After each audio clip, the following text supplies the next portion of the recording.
പാലക്കാട് വോട്ടെടുപ്പാണിന്ന്. അപ്പോൾ നമുക്കറിയാം പാലക്കാട് വളരെ ശ്രദ്ധേയമായ ബൈ ഇലക്ഷൻ നടക്കുന്ന ഒരു മണ്ഡലം.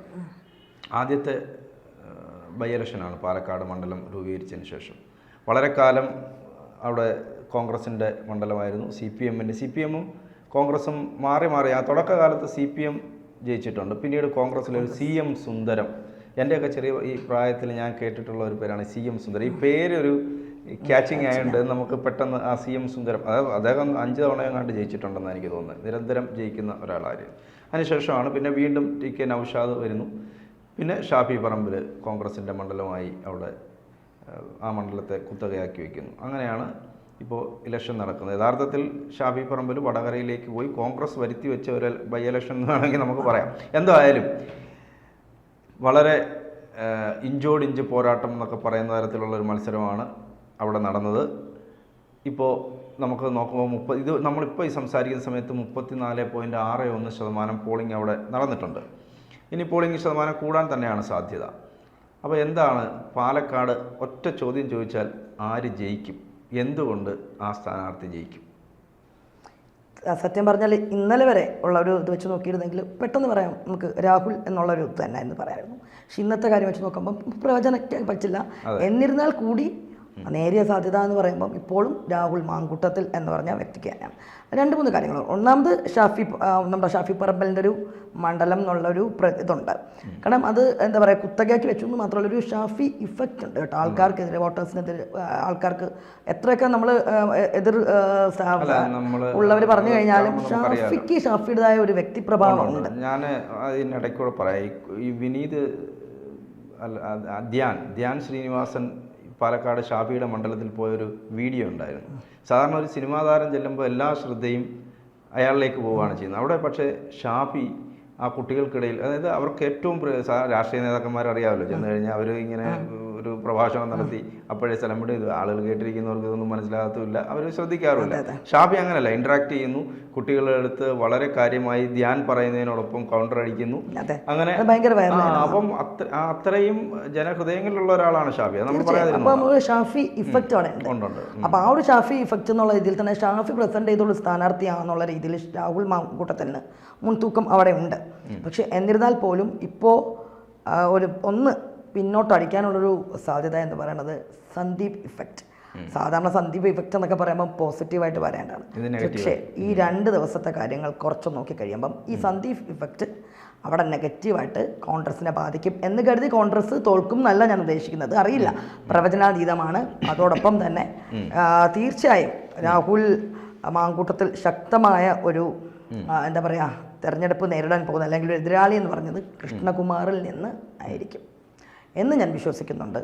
കാരണം എനിക്ക് തോന്നുന്നുണ്ട് സംഘപരിവാറിൻ്റെ അല്ലെങ്കിൽ BJPയുടെ ഒറ്റ വോട്ട് പോലും ഇത്തവണ മാറില്ല. അല്ലെങ്കിൽ നേതൃത്വത്തോടുള്ള ഒരു ദേഷ്യം കൊണ്ട് പണ്ടൊക്കെ അങ്ങനെ സംഭവിക്കാറുണ്ട് കേട്ടോ. കാരണം എപ്പോഴും തോന്നിയിട്ടുണ്ട് സംഘപരിവാർ അണികൾ എന്നൊക്കെ പറഞ്ഞു കഴിഞ്ഞാലും അതിൽ ആരാണ് സംഘപരിവാർ അണികൾ? ചിലപ്പോൾ സംഘമായിട്ട് ഭയങ്കരമായിട്ട് പോകുന്ന ആൾക്കാർക്ക് അപ്പുറം BJP മോദിയോടുള്ള പ്രഭാവം കൊണ്ട് പാർട്ടിയിലേക്ക് ഇഷ്ടം തോന്നി വന്ന ആൾക്കാർ, അവരൊക്കെ വോട്ട് അവിടെ മാറിക്കൊണ്ടേയിരിക്കും. അങ്ങനെ കൃത്യമായിട്ടൊന്നും വീഴില്ല. നമുക്കറിയാം തൃശ്ശൂർ സംഭവിച്ചത് നേതൃത്വത്തോടുള്ള സ്നേഹം കൊണ്ടൊന്നുമല്ല, സുരേഷ് ഗോപി എന്ന് പറഞ്ഞ വ്യക്തിയോട്. എനിക്കറിയാം അവിടെ തൃശ്ശൂരുള്ള നമുക്കൊക്കെ ഏറ്റവും വേണ്ടപ്പെട്ട ആൾക്കാരൊക്കെ പറഞ്ഞതെന്ന് വെച്ച് കഴിഞ്ഞാൽ ഇക്കുറി കാരണം കോൺഗ്രസ്സിന് കൊടുത്തിരുന്നവരും സുരേഷ് ഗോപിക്ക് ഞങ്ങൾ കൊടുക്കും അങ്ങനെ പറഞ്ഞിട്ട്, അത് ഒന്നാമത് മറ്റേ പ്രതാപനോടുള്ള മടുപ്പും അങ്ങനെയാണ്. ഇപ്പോൾ പാലക്കാട് അങ്ങനെ ഷാഫി എന്ന് പറഞ്ഞാൽ ഒരു മടുപ്പോ അങ്ങനെ ഒന്നുമില്ല.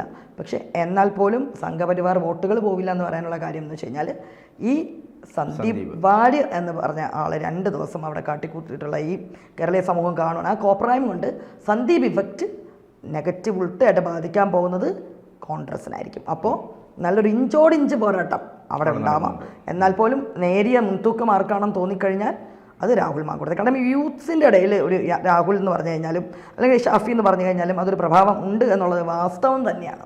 അല്ല, ഇവർ 2 കൂട്ടരും ജയിക്കണം എന്നുള്ള വാശിയോട് തന്നെ ഇഞ്ചോടിഞ്ച് പോരാട്ടമാണ്. കാരണം അവിടെ എനിക്ക് തോന്നിയിട്ടുണ്ട് ഇടതുപക്ഷം അല്ലെങ്കിൽ സരിൻ എന്ന് പറഞ്ഞു കഴിഞ്ഞാൽ ആരുടെയോ ഒരു എന്താ പറയുക, ഒരു സരിൻ വലിയതായിട്ട് അവിടെ ഒന്നും സാമ്പാർ എന്നുള്ള ഇതിൽ. കാരണം സരിൻ്റെ ഒരു ഇത് കണ്ടിട്ട് ആരും സരിന് ഒരു വോട്ട് പോലും കൊടുക്കുമെന്ന് എനിക്ക് തോന്നുന്നില്ല. ഒരു പക്ഷേ ഇതുപോലെ ആർഡൻ്റ് ആയിട്ടുള്ള ഒരു ഇടതുപക്ഷ ആൾക്കാർ മാത്രം ആ വോട്ടുകൾ കൊണ്ട് കുത്തി കൊടുക്കാം എന്നല്ലാതെ എപ്പോഴും ജനാധിപത്യം അല്ലെങ്കിൽ ഏതൊരു നോക്കിക്കഴിഞ്ഞാലും കുറേ നിഷ്പക്ഷ വോട്ടുകൾ തീരുമാനിക്കും എപ്പോഴും തിരഞ്ഞെടുപ്പുകളിൽ അല്ലെ, നിഷ്പക്ഷമായിട്ട് ചിന്തിക്കുന്നുണ്ട്. ഈ ഭയങ്കര ട്രൂ ആയിട്ട് ഇങ്ങനെ പാർട്ടിക്ക് വേണ്ടി ഇണങ്ങാത്ത ആൾക്കാർ, അപ്പോൾ അവർ തീരുമാനിക്കും ഇന്ന് അവിടെ. പിന്നെ ഞാൻ പറഞ്ഞില്ലേ, ഇതാണ് പാലക്കാട് നാട് എന്ന് പറയുമ്പോൾ ഇപ്പോൾ 2 ദിവസം കൊണ്ട് കൃഷ്ണകുമാർ എന്ന സ്ഥാനാർത്ഥിക്ക് നല്ല രീതിയിലൊരു ഹൈപ്പ് അവിടെ വന്നിട്ടുണ്ട്. അതോടൊപ്പം തന്നെ ശ്രദ്ധിക്കേണ്ട മറ്റൊരു കാര്യം, കെ സുരേന്ദ്രൻ എന്ന് പറഞ്ഞ BJPയുടെ പ്രസിഡന്റിനും അതുവരെ ഉണ്ടായിരുന്ന ഇതൊക്കെ മാറിയിട്ട് പുള്ളിയും ഏറ്റവും അത് ഈ സംഘപരിവാർ ഇഞ്ചോടിഞ്ച് ഈ നമ്മൾ പറയുമല്ലോ മെയ് മറന്നു നിന്ന് എല്ലാ അവർ തമ്മിലുള്ള വ്യത്യാസങ്ങളും മാറി അഭിപ്രായ വ്യത്യാസങ്ങളൊക്കെ മാറ്റിവെച്ച് കൃഷ്ണകുമാറിനെ ജയിപ്പിക്കണം എന്നുള്ള ഒരു വാശിയാണ് അവിടെ. അത് രാഹുലിനോടുള്ള ദേഷ്യം കൊണ്ടല്ല, സന്ദീപിനോടുള്ള ദേഷ്യം. അതും എന്തുകൊണ്ട് സന്ദീപ് മാറിയത് കൊണ്ടല്ല കേട്ടോ. ഈ 2-3 ദിവസങ്ങളായിട്ട് സന്ദീപ് വാര്യർ കാട്ടിക്കൂത്തുന്ന ആ ഒരു കോപ്രായം അത് കണ്ട് ദേഷ്യവും വെറുപ്പും വന്നിട്ട് തീർച്ചയായും ഒരു രാഹുൽ നേരിടാൻ പോണ ഏറ്റവും വലിയൊരു എതിരാളി അല്ലെങ്കിൽ ഒരു പ്രതിസന്ധി അല്ലെങ്കിൽ വലിയൊരു പ്രതിരോധം എന്ന് പറഞ്ഞു കഴിഞ്ഞാൽ സന്ദീപ് വാര്യരാണ്. സന്ദീപ് വാര്യർ സാധാരണ ഈ പാർട്ടിയിലേക്ക് ഒരാൾ വരുമ്പോൾ അത് ഗുണം ചെയ്യുകയാണ് ചെയ്യുന്നത്. പക്ഷേ ഈ സന്ദീപ് വന്നിട്ട് ഒരു വോട്ട് പോലും കോൺഗ്രസിന് സന്ദീപ് ഇഫക്റ്റ് വെച്ച് കിട്ടുമെന്ന് പ്രതീക്ഷിക്കുന്നില്ല. ഉള്ള വോട്ടുകൾ കുറച്ചൊക്കെ നിഷ്പക്ഷമായിട്ട് ചിന്തിക്കുന്ന ഹിന്ദുക്കളുടെ വോട്ടുകൾ മാറാൻ സാധ്യതയുണ്ട്. അത് മറ്റൊന്നും കൊണ്ടല്ല കേട്ടോ. അത് ഞാൻ പറഞ്ഞില്ലേ, ഈ പാണക്കാട് അവിടെ പോയതൊന്നും അല്ല പ്രശ്നം. അവിടെ പോയിരുന്നിട്ട് ഈ കുടുംബം വിമർശിക്കാൻ ആർക്കും മുഖ്യമന്ത്രി പറഞ്ഞപ്പോഴൊക്കെ അങ്ങ് മിണ്ടാതിരിക്കണമായിരുന്നു. അല്ല, ഇയാളുടെ നാവ് ശരിയല്ല. ഇയാൾക്കത് എനിക്ക് തോന്നുന്നു കുത്തിത്തിരി ഇയാൾ പോയത് തന്നെ ഇനിയിപ്പോൾ എനിക്ക് അമിത്ഷാ വല്ലതും കേന്ദ്രം ഇറക്കി വിട്ടതാണോ, കോൺഗ്രസിനിട്ട് പണിയാണെന്ന് എനിക്ക് സംശയം തോന്നി. അത്രയും ഒരു പൊട്ടനാണോ? എന്താണ് ഒരു പാർട്ടിയിൽ ചെന്ന് കഴിഞ്ഞിട്ട് ഇന്നലെ വരെ നിന്ന പ്രസ്ഥാനത്തിനെ മാറ്റി പറയാം, പക്ഷെ നേതാവിനെ, അത് മോദി എന്ന് പറഞ്ഞൊരു നേതാവ് ആർക്കും എല്ലാവർക്കും എനിക്കൊക്കെ ഒത്തിരി ഇഷ്ടമുള്ളൊരു നേതാവാണ്. നമ്മൾ ആ പാർട്ടിക്കോ അതുമായിട്ട് നിൽക്കുന്നില്ലെങ്കിൽ പോലും മോദി എന്ന് പറഞ്ഞു കഴിഞ്ഞാൽ സത്യം നമ്മൾ പ്രതീക്ഷിച്ചിൽ നിന്ന് മറ്റൊരു ലെവലിലെത്തി നിൽക്കുന്ന ഒരു ദേശീയ നേതാവാണ്. എൻ്റെ രാജ്യം ഇന്ത്യ, ആ രാജ്യത്തിനൊരു പ്രധാനമന്ത്രി ഉണ്ട്. ആ പ്രധാനമന്ത്രി എത്ര മേബിൾ ആണെന്ന് മറ്റ് രാജ്യത്തിലെ ആൾക്കാർക്ക് തോന്നി ആ ഒരു ഇത് കൊടുക്കുന്ന വെച്ച് നോക്കുമ്പോൾ അതിന് സത്യം നമ്മൾ പറയേണ്ടത്. പറഞ്ഞപ്പോഴാണ് ഈ പണ്ട് ഈ മോദി ആദ്യം അധികാരത്തിൽ വരുന്നതിന് ഞാനപ്പോൾ മാലദ്വീപിൽ ജോലി ചെയ്യുകയാണ്. എനിക്ക് ഇപ്പോഴും അത് ഓർക്കാം ജോൺ. അപ്പോൾ എനിക്ക് എൻ്റെ മനസ്സിലൊക്കെ ഗുജറാത്ത് കലാപം, ഗർഭിണി, ഭ്രൂണമൊക്കെയാണ്. അപ്പോൾ ഇങ്ങനെ ജയിച്ചു എന്ന് പറഞ്ഞപ്പോൾ ഭയങ്കര ഒരു വിഷമം. അപ്പോൾ അന്ന് തരൂരൊക്കെ നമ്മൾ വളരെ തരൂരിനൊക്കെ വേണ്ടിയിട്ട് നമ്മളിങ്ങനെ നിൽക്കുവാണ്. അപ്പോൾ മോദി കയറി എന്ന് പറഞ്ഞു കഴിഞ്ഞപ്പോൾ അവർ ഞെട്ടല്ലേ. പക്ഷേ അത് കഴിഞ്ഞപ്പോൾ നമ്മുടെ പ്രധാനമന്ത്രിയാണ്. ഏത് രാജ്യത്താണെങ്കിലും ഞാനും ഇന്ത്യൻ പാസ്പോർട്ട് ഹോൾഡറുമായിട്ട് പോയേക്കടെയാണ്. അപ്പോൾ എൻ്റെ പ്രധാനമന്ത്രി എന്നുള്ള രീതിയിൽ ജനാധിപത്യം, പ്രത്യേകിച്ചും ഇന്ത്യ പോലൊരു രാജ്യം ജനങ്ങൾ തിരഞ്ഞെടുത്താണ്. അപ്പോൾ അത് കഴിഞ്ഞിട്ട് ഇലക്ഷൻ കഴിഞ്ഞ് നമ്മുടെ പ്രധാനമന്ത്രിയാണ്. പക്ഷേ അവിടെ സ്റ്റാഫ് റൂമിൽ ഒരു ചർച്ച നടക്കുന്നുണ്ടായിരുന്നു അപ്പോഴേക്കും ഈ മോദിയെക്കുറിച്ച്. അതും അവിടെ തന്നെ എൻ്റെ കൂടെ വർക്ക് ചെയ്യുന്ന ഇന്ത്യൻ ഒരു അദ്ദേഹം, എനിക്ക് തോന്നുന്നുണ്ട് തമിഴ്നാട്ടിൽ നിന്ന് വന്നിട്ടുള്ള ഒരു മുസ്ലിം അധ്യാപകൻ, അവിടെ നിന്നിട്ട് വർഗീയവാദമാണ്, മറിച്ചാണെന്നൊക്കെ പറഞ്ഞിട്ട് മറ്റൊരു രാജ്യത്ത് നിന്നാണ് ആലോചിക്കണം. അപ്പോൾ അവിടെ വെച്ച് ഞാൻ ആദ്യം അദ്ദേഹത്തിൻ്റെ വഴക്കുണ്ടാക്കുകയാണ്. നിങ്ങളുടെ രാഷ്ട്രീയം എന്തോ ആയിക്കോട്ടെ, he is A prime minister. എന്ത് പ്രൈം മിനിസ്റ്റർ? നമ്മുടെ ജനങ്ങൾ തിരഞ്ഞെടുത്ത പ്രൈം മിനിസ്റ്റർ ആണെന്ന് പറഞ്ഞു. പിന്നീട് ഞാൻ ഈ മോദിയെ മാറ്റി ചിന്തിക്കുന്ന, മോദി എന്ന് പറഞ്ഞൊരു വ്യക്തിയെ നമ്മൾ ആരാധനയോട് കാണുന്നത് പരവൂർ വെടിക്കെട്ട് പാടം ഒരു അപകടം ഉണ്ടായ സമയത്ത് പുള്ളി വന്നിട്ട് കാണിച്ച ഒരു ഇതൊക്കെയുണ്ട്. പക്ഷെ പിന്നീട് നമ്മൾ നോക്കുമ്പോൾ അദ്ദേഹത്തിൻ്റെ നമുക്ക് എന്താ പറയാൻ, അദ്ദേഹം പറഞ്ഞു വന്ന കഥകളിലെ ഒരു വില്ലനിസവും ഇല്ല. ഇവിടെ എന്തൊക്കെയാണ് അദ്ദേഹം നല്ല രീതിയിൽ തന്നെയാണ് ഭരണം മുന്നോട്ട് കൊണ്ടുപോയത്. ഇന്ത്യക്കൊരു 10 വർഷം കൊണ്ട് ഇന്ത്യ ഇന്ന് എവിടെ എത്തി നിൽക്കുന്നു എന്ന് നോക്കിക്കഴിഞ്ഞാൽ തന്നെ ആ ഒരു മോഡി ഇഫക്റ്റ് കാണാൻ പറ്റും. രാഷ്ട്രീയം എന്തൊക്കെ ആയിക്കോട്ടെ അല്ലേ, നമ്മൾ ആദ്യം നേഷൻ ഫസ്റ്റാണ്, അതൊക്കെയാണ് എൻ്റെ ഒരു ബിലീഫ്. പിന്നെയുള്ളു പൊളിറ്റിക്സ്. രാജ്യം അത് തന്നെയാണ് എപ്പോഴും വലുത്. ആ രാജ്യത്തിന് വേണ്ടി ആര് നല്ല കാര്യങ്ങൾ ചെയ്യുന്നോ ഈസ് എ ട്രൂ ലീഡർ. അങ്ങനെ വിശ്വസിക്കുന്ന ഒരാളാണ് ഞാൻ.